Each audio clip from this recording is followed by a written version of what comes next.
What with all the big hip-hop projects coming out this year, it can be easy to let some things slip under the radar. That's part of what I'm here for, and today I've got a truly unique project for you viewers. If you haven't heard of this group, I highly recommend checking out their music, a lot of which I've included links to in the description. For the record, whenever I say TKB from now on, just know that it stands for TheKnuBlack. This group, to my knowledge, was created by and consists of New Origin and K Sade. As always, let's get right into the review and see what we're working with here. Following in suit of TKB's last album, Van Gogh, Ohana focuses on creating an experience through art. Whereas Van Gogh focused on the experience of the Christian journey, Ohana focuses primarily on its titular name. And given that Ohana means family, this project uses the idea of welcoming listeners into a family. We get the feeling for this idea in songs like You Belong With Us, and this one openly welcomes everyone into the Bantu family. If you're wondering what that even means, I'll definitely be touching on that later in the continuity section. Even without knowing the meaning behind Bantu, we can see a strong central theme of an invitation being extended in this project. TKB goes beyond inviting listeners to join the Bantu family, and they even offer listeners the chance to understand their intentions better. For example, the album is creatively laced with short skits that make the project feel much less ambiguous and more relatable.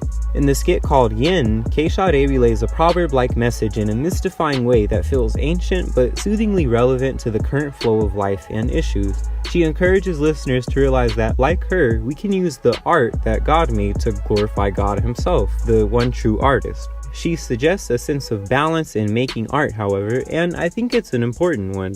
She recommends that we don't grow up too fast and lose our imagination, but also that we don't get too caught up in creativity and go off the deep end. We also get more insight as to what TKB sees as family, and it has to do with those made in the image of God. She ultimately encourages listeners to realize the connection to God in both nature and our own minds, and that the universe itself is controlled by someone who loves us.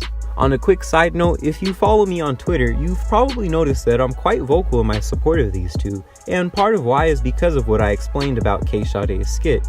I really relate to her idea of being artistic and never losing that, but also never getting too caught up in making art for the sake of being artistic. These two want their highly creative art to point back to God, and it's a strong reminder for me to always remember who gave me the inspiration and creativity for this channel. But I digress. Let's take a look at some more concepts and ideas throughout this album. In the song The Kids That Can, TKB inspires hope and confidence. It's exactly what it seems like it's about. They're the kids that can, because they have God on their side. It might seem unclear at first, but just think of all the times you've been told that you can't do this or that, can't live up to this dream or goal. TKB bucks the naysaying away, and instead insists that they're the kids that simply can. They can go where they want to go, do what they dream of doing, and make the music that they love making. We always have to make sure we aren't letting anyone speak can'ts onto us, because as scripture tells us, we are able to do all things through Christ who strengthens us. In a sense, we are also the kids that can. One of the more conceptually interesting songs, Bougie, literally plays with the idea of being bougie, but not in the expected sense. Whereas you might call someone bougie, typically a girl, for her ultimately high standards and taste, TKB plays on the idea of being bougie because their standards don't match that of the world around them. They aren't content to simply take what's in front of them, and they aren't satisfied with sounding like everyone else. I get that feeling because the song comes right after The History Machine, and that song plays off of the interlude called Standby. In that interlude, K Sade and an automated voice elaborate on the musical intentions of TKB. To summarize the conversation, TKB aims to have their music bring listeners back to an era when music was not so focused on a vibe, but it more so had a personality and soul to it. So with their song, The History Machine, they're inviting listeners to be taken back in time to experience a different flavor of music. With this being their intention, there are some who will decline the experience and call TKB bougie, as in their musical expectations and goals are too much. Their musical taste is too outdated, so they will be called bougie in that sense. A lot of the songs relate to that sense of belonging to the outcast, and I think it's a powerful sentiment because everyone has a desire to belong somewhere. We're drawn to things that feel familiar and comfortable, and unfortunately, many people don't think of those things when they think of immediate family. So I think it's a beautiful thing that TKB wants to create a sense of family and belonging within their music. New Origin provides a lot of insight as to who this audience is intended to be. In Santiago, he mentions how TKB is trying to find a lane in between what he describes as the black lives and the outcast, and he remains consistent with that general idea of an audience. In a skit of his called What We Need, he gives a passionate exposition about what TKB believes. To summarize what he says, he mentions that regardless of skin color, regardless of personality traits, TKB invites all of those who don't feel like they belong to come and have space within TKB's realm, metaphorically riding along with the group inside their van. And this van is the same thing as a history machine, which is another metaphorical theme that represents TKB taking listeners back to a time where music had a different intent behind it. So, in a sense, TKB invites all the outcasts, whether they're physical or mentally outcasts, into their blue van, also known as the history machine. Once inside, they'll be able to ride with TKB and experience music through a whole new lens and perspective.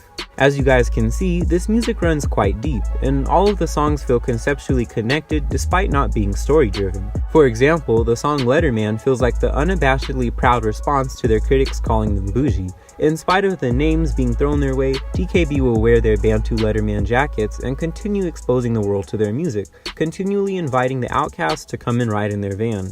This desire for family even extends to God himself, and we see that in the skit called God's Family. New Origin elaborates that in the same way we humans see true family as someone we can really rely on, TKB desires for God to be able to look upon them in the same way, as his children that he can call and rely upon. The song Lilo is intended to be a party for the Bantus, those who were already in, and likely also those who were welcomed in by this project, and it feels like a grand celebration for all of the outcasts. I could go on, but I think that's the overall gist of this project. Every song, for the most part, plays into the central idea of family and being unashamed to be an outcast.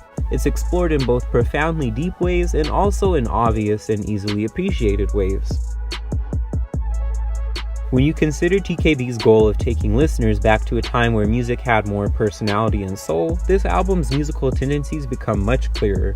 TKB does away with common trap sounds, instead going for a style that's full of character. In the song Santiago, an undeniably ominous beat takes center stage as the song booms with bass and more than enough ambience to keep listeners on their toes. After hearing a song like that, it might catch someone off guard to hear You Belong With Us afterwards, as that song has an incredibly lighthearted and eccentric bounce to it. Of course, the album has many things in between those two extremes. Letterman, for example, has quite a serious bounce to it, but the lighthearted instruments in the back make for an overwhelmingly confident personality. Meanwhile, The Kids That Can feels almost like a rock star anthem, featuring a recurrent usage of an electric guitar that gives the track a surging energy. New Origin and K-Sade themselves bring quite a bit of personality to these tracks as well. When it comes to music groups, there's almost always one artist I can pick out as my personal favorite, but I simply can't when it comes to this group. They are both aware of their strengths, and not only focus on what they're good at, but they make sure to be complementary to the other artists as well. K-Sade tends to focus on giving verses stuffed to the brim with literary devices, to the point where I still don't fully understand some of her messages from this project. She tends to add minor elements of melody so that the verses don't feel bland or quiet, but for the most part, you can rely on her to be the project's unstoppable MC. Something that pushes her above many other MCs in my opinion is the smooth cadence to her voice, and she carries a level of confidence with her style that makes her unmistakably cool. New Origin has a rather unique position, as he's capable of keeping up with K-Sade's rapping abilities, but he tends to be incredibly unpredictable in his presentation. In the song Lilo, he makes mention of the fact that he can't sing. Whether or not he's a good singer is up for debate, I suppose, but I feel that he has an uncanny ability to create pleasant melodies, given that his voice is quite high and soft as a hip-hop artist. He often goes left when K-Sade goes right, and he's constantly pulling tricks out of his sleeve artistically. I would describe him as a highly eccentric artist, but also a highly energetic one, as he brings quite a contagious level of theatrics to this project that make it very difficult not to get caught up in the musical shows he puts on. This whole project really has quite a charm to it. Even the skits are endearing due to the distinct music playing in each of them. Ohana as an album feels bizarre, and it's the sort of weird that will either pull you further in or keep you at arm's length. The production definitely has its fair share of vibes with songs like Bougie, The History Machine, and The Friend, but the album will constantly throw you off with sounds that feel organic but full with an unusually vibrant sense of life. TKB also made sure to carefully use features, given that there's already 2 of them, and it feels like they nailed it. The song Colors of the Wind features a lullaby-like hook from an artist named Kaylady, and I really can't do her voice justice by trying to describe it, so make sure to check that song out. It was nonetheless great to see this group venture outside the typical boundaries of hip-hop and collaborate with an artist who I wouldn't quite put in that realm. TKB didn't neglect to feature hip-hop artists either. Finesse 2.0 features an explosive finale thanks to the help of Ruslan and Byron Juan, formerly known as King. Ruslan provides a rather melodic verse compared to his usual style, and Byron brings his signature voice that is highly reminiscent of contemporary R&B. It's a satisfactory ending to such a colorful album, and from start to end, the whole album maintains its integrity, sticking with its initial impression of being an album that's a bit out there, artistically speaking. While the sense of continuity within Ohana itself is notable, TheKnuBlack has shown that there is a strong sense of familiarity between their old and new work. The idea of a Bantu family has persisted since the beginning, and the animal masks have continually been used as a representation of the two artists' animated characters, Ape Sage and Black Sheep. They have continually stuck with an unnerving, mystifying, and provocative art style, one that never feels too ominous nor too lighthearted. As for the whole Bantu meaning, allow me to finally elaborate.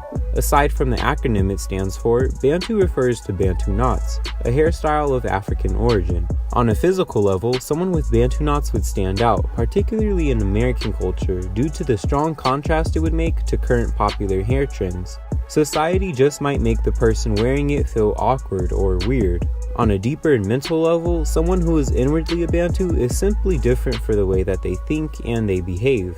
As someone with physical Bantu knots would immediately stand out, someone who acts individualistically is treated as though they had Bantu knots on their head, and is either pushed or pushes themselves away from society. They too become an outcast in that sense, and at the end of it all, that's what the term Bantu has come to symbolize with this group. As New Origin himself mentions, TKB goes for a lane between the black lives and the outcasts, so this description of a Bantu would apply to both.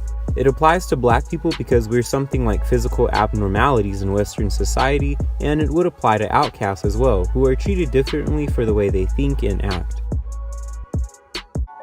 Obviously, I hold this particular album in quite a high regard. For one, it shows that black people can embrace our cultural roots and still be beautiful. Secondly, it points to God before it points to anything else. And thirdly, it openly invites all listeners, regardless of race, to come along for a musical ride as part of an outcast family. It's creative enough to constantly keep you guessing at what will come next, especially with New Origin, who provides a highly experimental sound that feels current, eccentric, and entertainingly energetic. On the other hand, K. Sade keeps things grounded and familiar with incredibly smooth vocals and an insanely confident old-school MC style. She brings interesting tricks to the table as well, and although not as out there as New Origin, her soft singing feels right at home alongside her cool-headed rapping. She gives the project a well-rounded feel without being one-dimensional or predictable. Of course, though I like this album quite a bit, I have to stress that this project is bizarre in its presentation and may turn off listeners who are looking for something a bit easier to get into. Between the humorous and contemplative skits, the melancholy and uneasy vibes of some songs, and the unpredictable production, it's fairly different from a lot of today's hip-hop. If you like experimental music, I'll say there's a good chance you'll like this. All in all, it's a creative album that knows where to try new things and where to stick to what works, making for a project that feels innovative but simultaneously familiar, and cleverly so. Thanks for watching the review, guys. If you've heard this album already, let me know what you think. After watching this review, will you be checking it out if you haven't already? Let me know all of this and also what artists or albums you'd like to see covered in the future by leaving a comment below. Until next time everyone, peace out. Millie ride, cabbage patch, snap your fingers, all of that. Now do the chants, David dance, Bantu night, play that jam. I'm in that all black letterman, hot